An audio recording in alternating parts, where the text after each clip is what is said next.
Olá, o post de hoje é sobre Constituição, conceito, constitucionalização simbólica, classificação e elementos.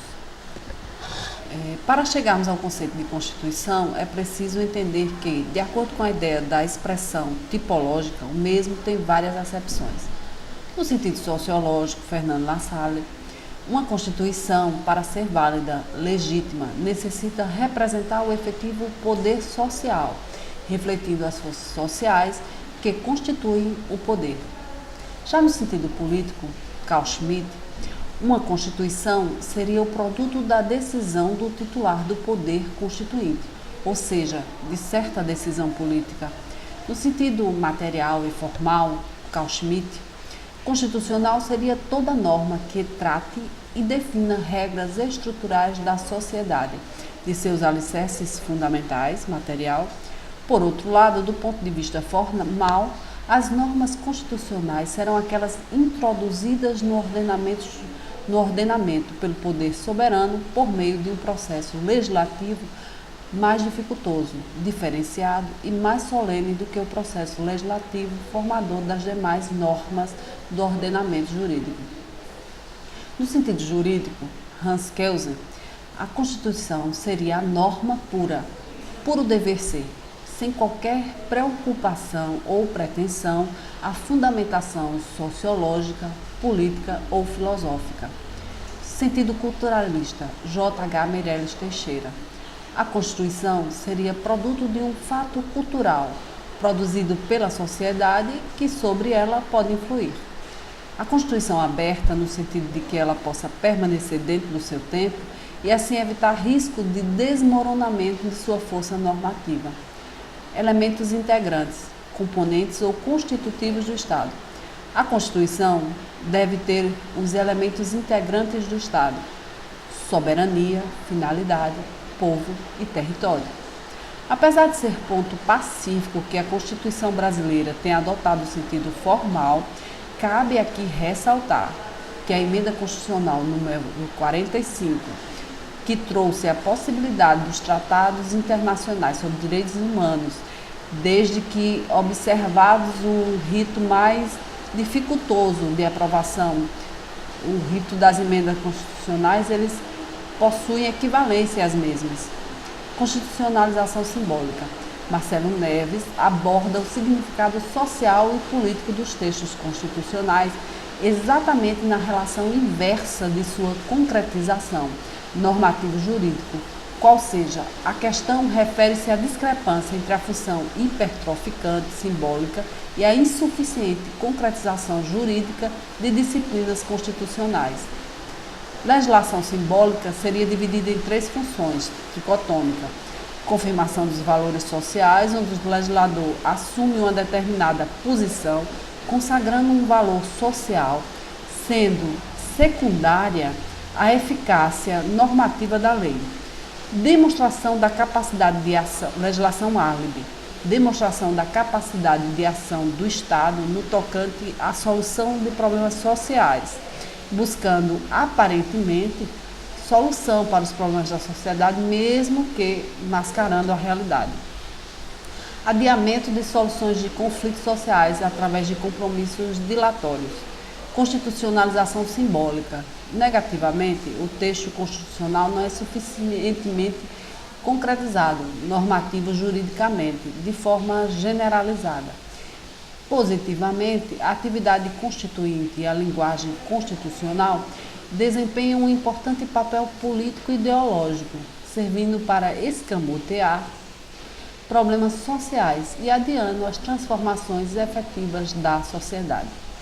Constitucionalização simbólica como alopoiese do sistema jurídico, a reprodução do sistema por critérios, programas e códigos de seu ambiente, e então a possibilidade de descrever o direito da sociedade moderna como autopoiético, o que quer dizer capaz de autoproduzir-se a partir de critérios, programas e códigos de seu próprio ambiente. Quanto à classificação, a origem seria outorgada, são as impostas de maneira unilateral pelo agente revolucionário, grupo ou governante, que não recebeu do povo a legitimidade para dele atuar. Promulgada são aquelas frutos de uma Assembleia Nacional Constituinte, eleita diretamente pelo povo para em seu nome atuar, nascendo, portanto, da deliberação da representação legítima popular. Cesarista, que é formada por plebiscito popular ou referendo sobre um projeto elaborado por um imperador ou um ditador, e pactuadas são aquelas que exprimem um compromisso instável de duas forças políticas adversárias. Constituição é o nome que se dá à lei fundamental, promulgada. Por outro lado, Carta é o nome que se dá à Constituição outorgada. Quanto à forma, escritas instrumentais são aquelas que se apresentam esparsa ou fragmentada em textos, e costumeiras são as não escritas, que não trazem as regras em um único texto solene ou codificado. Quanto à extensão, sintéticas são as concisas, breves, sumárias, sucintas, básicas. Já as analíticas são amplas, extensas, largas, prolixas, longas, desenvolvidas, volumosas e inchadas. Quanto ao conteúdo, pode ser tomado o conceito de constituição tanto do ponto de vista formal como material. Materialmente constitucional será aquele texto que contiver as normas fundamentais e estruturais do Estado, a organização de seus órgãos, os direitos e garantias fundamentais, e formalmente constitucional será aquele texto que estiver inserido na Constituição, como vimos o caso das disposições transitórias que consta o Colégio Dom Pedro como fazendo parte da Federação, da União. Quanto ao modo de elaboração, dogmáticas são aquelas escritas que consubstanciam os dogmas estruturais e fundamentais do Estado, e as históricas são aquelas que se constituem através de um lento e contínuo processo de formação ao longo do tempo, reunindo a história e as tradições de um povo.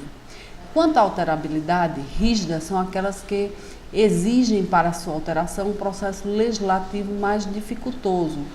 Flexíveis são aquelas que não exigem para sua alteração um processo legislativo mais dificultoso. Nesse caso, não há hierarquia entre a Constituição e as normas infraconstitucionais. Semiflexível ou semirrígida são aquelas em que uma parte do seu texto exige para sua alteração um processo legislativo mais dificultoso e outra não. Fixas são aquelas que só podem ser alteradas por um poder semelhante às que a criou. Transitoriamente flexíveis são aquelas que podem ser reformadas com base no mesmo rito que as leis comuns, mas só por determinado período, depois do qual passa a ser rígida. Já as imutáveis, permanentes, graníticas, intocáveis são as que não prevêem possibilidade de alteração. Para Alexandre de Moraes, a Constituição de 88 seria superrígida, porque além de exigir um rito especial para sua alteração, ainda conteria cláusulas pétreas, não passíveis de alteração. No entanto, o STF parece admitir a alteração dessas cláusulas, a exemplo da taxação dos inativos ocorrida por uma reforma da Previdência, com a reforma da Previdência. Quanto à sistemática, reduzidas, unitárias, codificadas, são aquelas que se materializam em um só código básico e sistemático, e variadas, legais, seriam aquelas que se distribuem em vários textos e documentos esparsos. Quanto à dogmática seria ortodoxa, são aquelas formadas por uma só ideologia, e ecléticas são aquelas formadas por ideologias conciliatórias, compromissárias. Quanto à correspondência com a realidade, critério ontológico, essência, normativas são aquelas em que o processo de poder está de tal forma disciplinado que as relações políticas e os agentes do poder subordinam-se a determinações de seu conteúdo e de seu controle procedimental. Nominalista são aquelas que contêm disposição de limitação e controle de dominação política sem ressonância na sistemática do processo real de poder e com insuficiente concretização constitucional.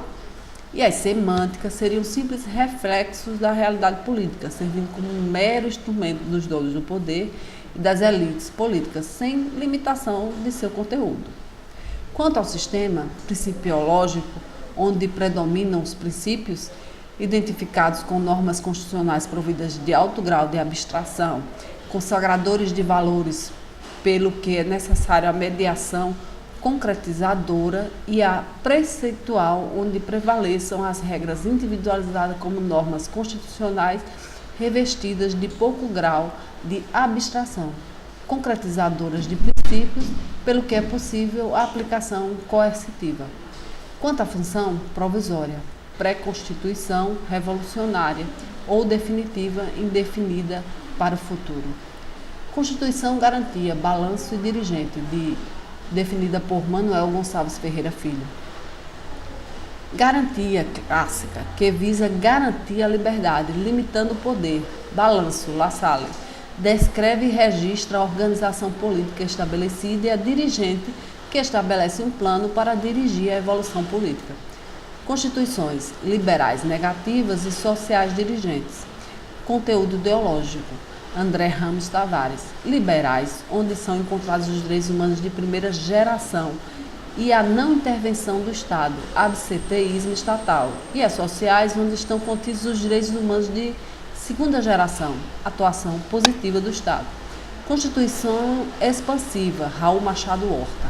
A expansividade da Constituição de 88 se dá em função de temas novos e da ampliação conferida a temas permanentes, como no caso dos direitos e garantias fundamentais, pode ser aferido em 3 planos distintos.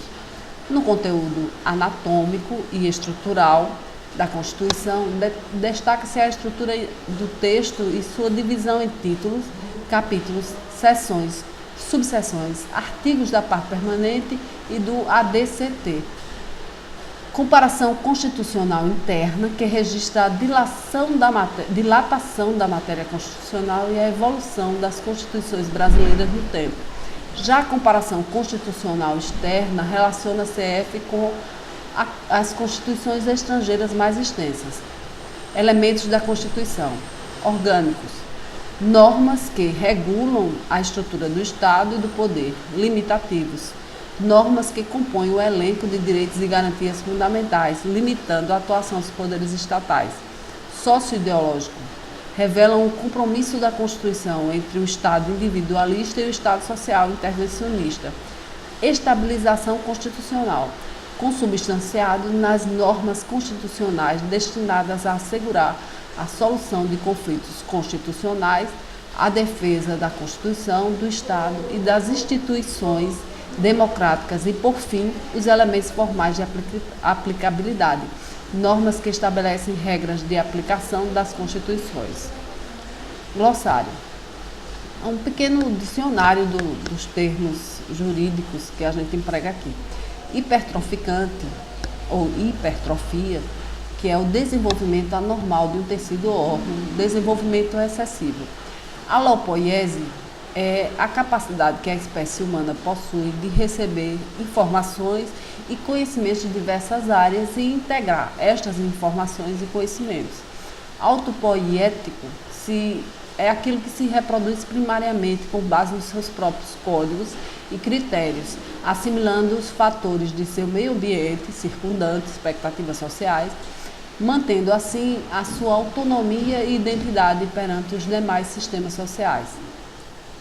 Mais uma vez eu quero dizer que isso aí foi um resumo do livro do Pedro Lenza, que eu já citei no post anterior, e esse glossário foi feito através de pesquisas na internet. No meu blog, no tribunahoje.com, você encontra o que foi dito aqui num texto né? Através de um post lá no blog. Então é isso. Acessem o blog, deem sugestões e opiniões. Até mais.